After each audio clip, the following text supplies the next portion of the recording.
ضروری نہیں ہے، کوئی دوسرا آدمی ماننا ضروری نہیں ہے۔ پیارے بزرگوں اور دوستو، یہ سب کی اختیار کی بات نہیں ہے، یہ کوئی قانون نہیں ہے، یہ کوئی حکم نہیں ہے کہ بس اس کی عظمت تم مانو ہی مانو۔ یہ کوئی مسلح کردہ قانون نہیں ہے، یہ کوئی اللہ کی طرف سے اترا ہوا نظام نہیں ہے کہ اس کی عظمت کو سب ماننا ہی ماننا ہے۔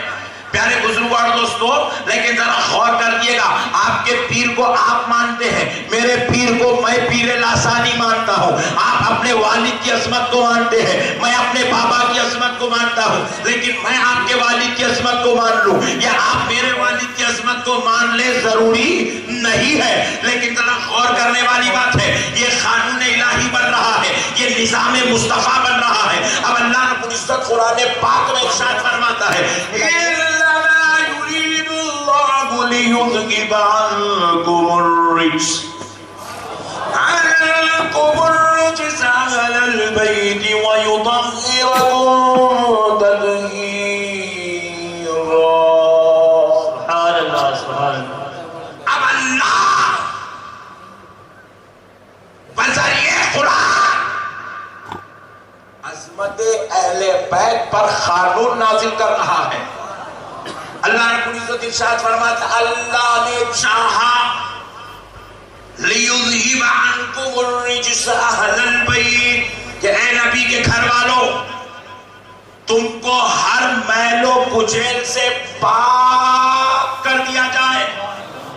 ہر میل و کچیل تم سے کرتا ہے کہ ان کو ہر میل و کچیل سے دور کیا جائے، ہر ناپاکی سے دور کیا جائے، ہر نجاست سے دور کیا جائے، ہر گندگی سے دور کیا جائے۔ یہ ایسے پاک ہو چکے ہیں کہ خدا کی قسم اب ان کے جیسا پاک پوری کائنات میں کوئی اور نہیں ہو سکتا ہے۔ اللہ نے انہیں پاک کر دیا ہے۔ اب پیارے بزرگوں اور دوستو، اب ان کی کروڑوں عظمتیں تو اپنی جگہ مسلم ہیں، لیکن اگر کوئی کروڑوں عظمتوں کو نہیں بھی مانتا ہے، جیسے آپ میری عظمت کو نہ مانیں، میں آپ کی عظمت کو نہ مانوں، یہ ممکن ہے، لیکن اگر پوری کائنات کے جماعت والے اگر امام حسین کی کسی عظمت کو نہ بھی مانے تو بدبخت سن لے، تجھے یہ عظمت تو ماننا پڑے گا۔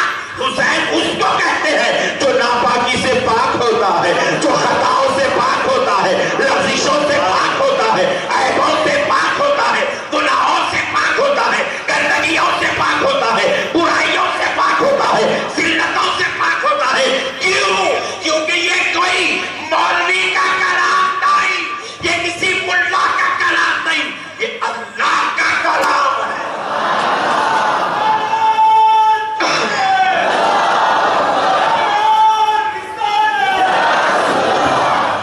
یہ اللہ کا کلام ہے، اللہ کا بنایا ہوا قانون ہے کہ میرے حسین کو کوئی عیب والا نہیں مان سکتا، کیونکہ میں نے حسین کو ہر عیب سے پاک کیا ہے۔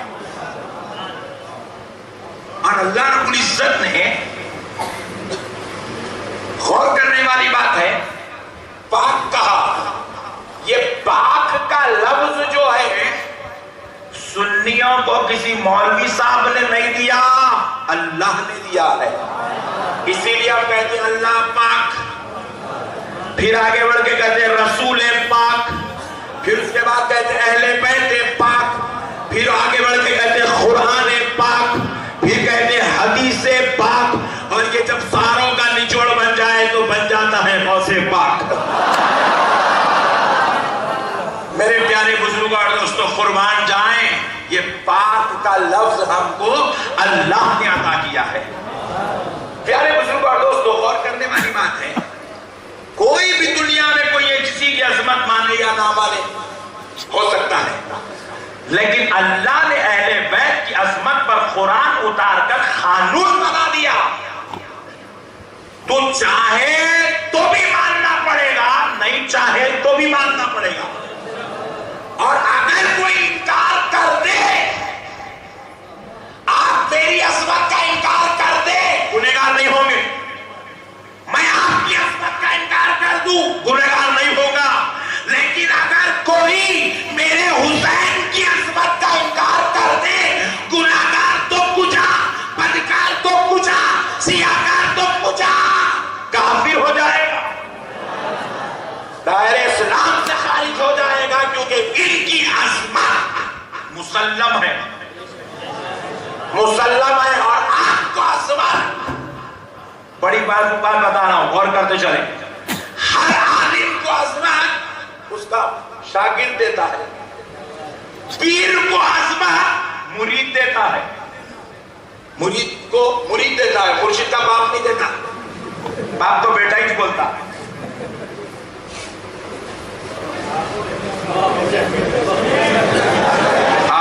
آپ ہوتے لگاتے بھائی سمجھ نہیں.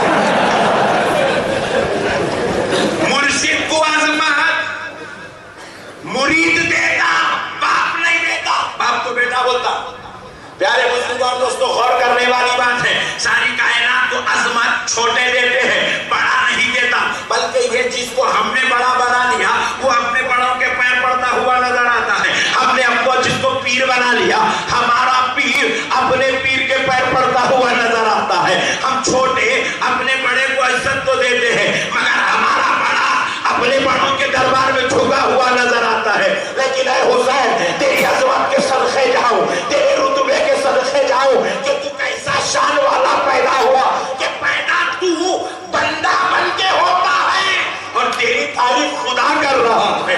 تیری تعریف خدا کر رہا ہے. تیری تعریف تیرا نبی کر رہا ہے. تیری تعریف تیرا بابا کر رہا ہے. تیری تعریف تیری ماں جان کر رہی ہے. تیری تعریف تیرا بڑا بھائی کر رہا ہے. تیری تعریف خلفائے راشدین کرتے ہیں. تیری تعریف صحابہ کرتے ہیں. ارے قربان جاؤں تیری عظمت پر، تیری تعریف پر جبریل قرآن لاتا ہے، خدا قرآن اتارتا ہے. نعرہ تکبیر، نعرہ رسالت، نعرہ رسالت، مسلک اعلیٰ حضرت. یہ ہے عظمت حسین. اللہ اللہ، قربان جاؤ دوستو عظمت حسین.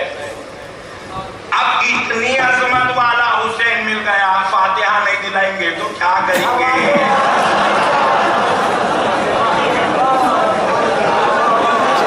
اب شربتہ بنا کے نہیں پیے تو کیا کریں گے؟ اب روٹی بنا کے نہیں کھائیں گے، چوکے بنا کے نہیں کھائیں گے تو کیا کریں گے؟ روتے بیٹھیں گے تیرے جیسا؟ دور ہو. ہمارے مقدر میں تو حسین لکھا ہوا ہے، ہمیں رونے کی ضرورت نہیں ہے. جن کے مقدر میں حسین نہیں ہے وہ روتے ہیں، جن کے مقدر میں حسین ہے وہ روتے نہیں ہیں، بلکہ رونے والوں کے لیے سہارا بن جاتے ہیں. ہم حسین والے ہیں، ہم غم کرنے والے نہیں ہیں، ہم علم اٹھانے والے نہیں ہیں، ہم چھاتیاں پیٹنے والے نہیں ہیں، ہم لوگوں کے لیے ماتم کرنے والے نہیں ہیں. ہم تو حسین کے نام کی فاتحہ دلانے والے ہیں، حسین کا ذکر کرنے والے ہیں، حسین کی عظمت بجا لانے والے ہیں، حسین کے نام پر قربان ہونے والے ہیں.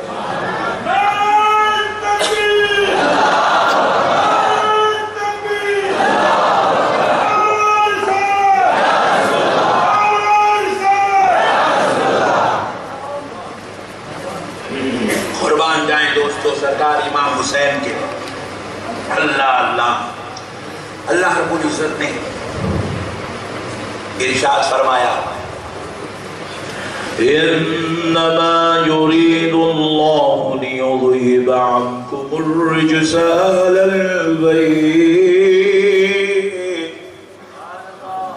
البيت ليطهركم تطهيرا.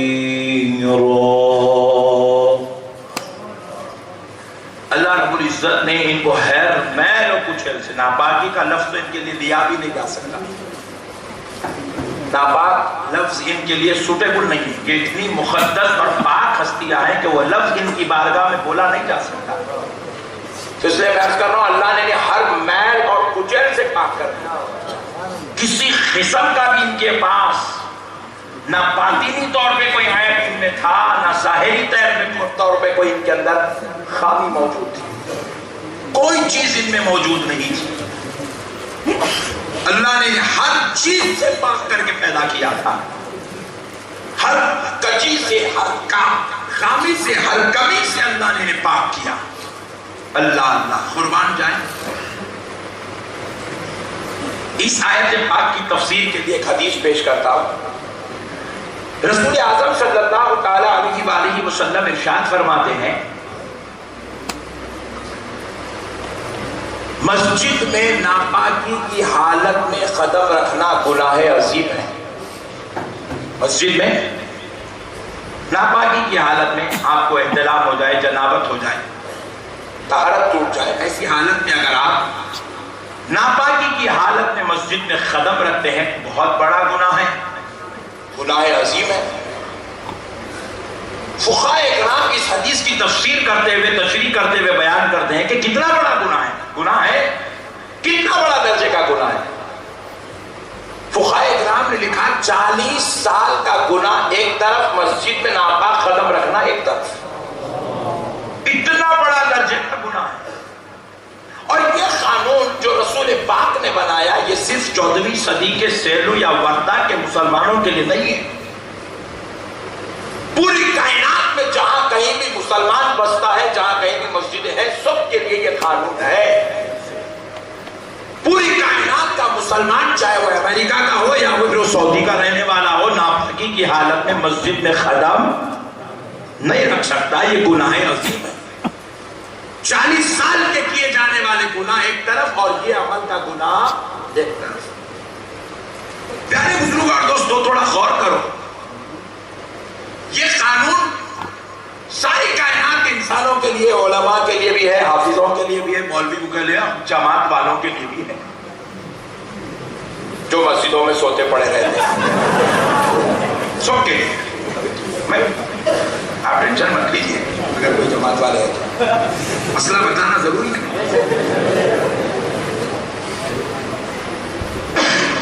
اب مسئلہ معلوم ہے نہیں ہے، نہیں معلوم. اللہ کی رحمت کرے بس کیسے کیسے رہتے ہیں. پیارے بزرگ اور دوستو تو مسجد میں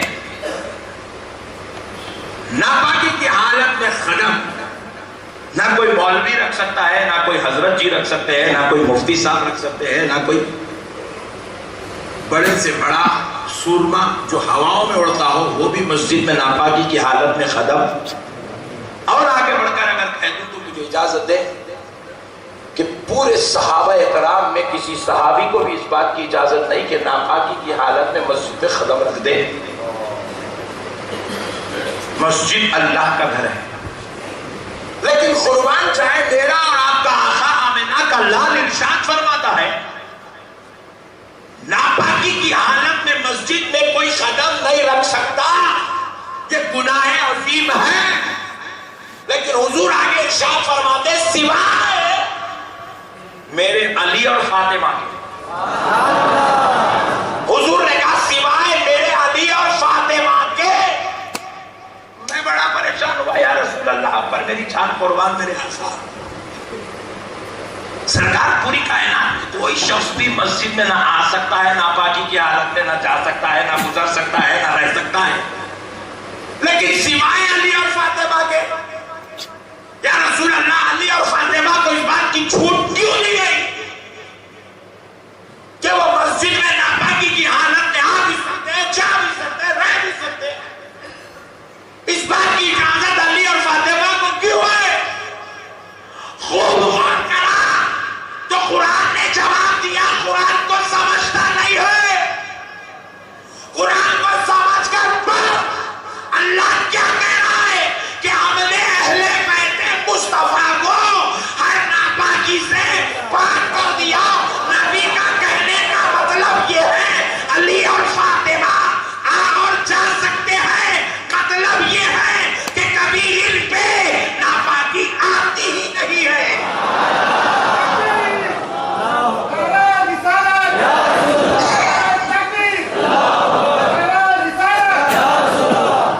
ماشاءاللہ سیلو کے تو مسلمان بڑے جگہ ہوئے ہیں. اللہ کا شکر. بعض جگہ اتنے بھی چیخا مارے تو لوگوں تو وہاں ڈبل محنت رہتی ہے، ایک پبلک کو جگانا، دوسرا تقریر کرنا. مگر آپ لوگ جگہ ہوئے لوگ ہیں. اللہ آپ لوگوں کو سلامت رکھے. مگر ذرا نعرے شارٹ نہ لگاؤ، تھوڑا کنجوس دکھتی ہے، تھوڑا لانگ لانگ لگانا چاہیے، ہے نا.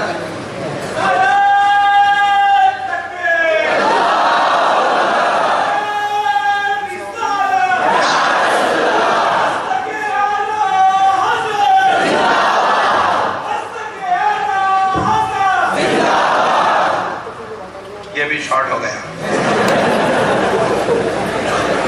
شارٹ مطلب میں نعرے کھینچو نہیں بولا, نعرے تک چار چار خود بولو بولا.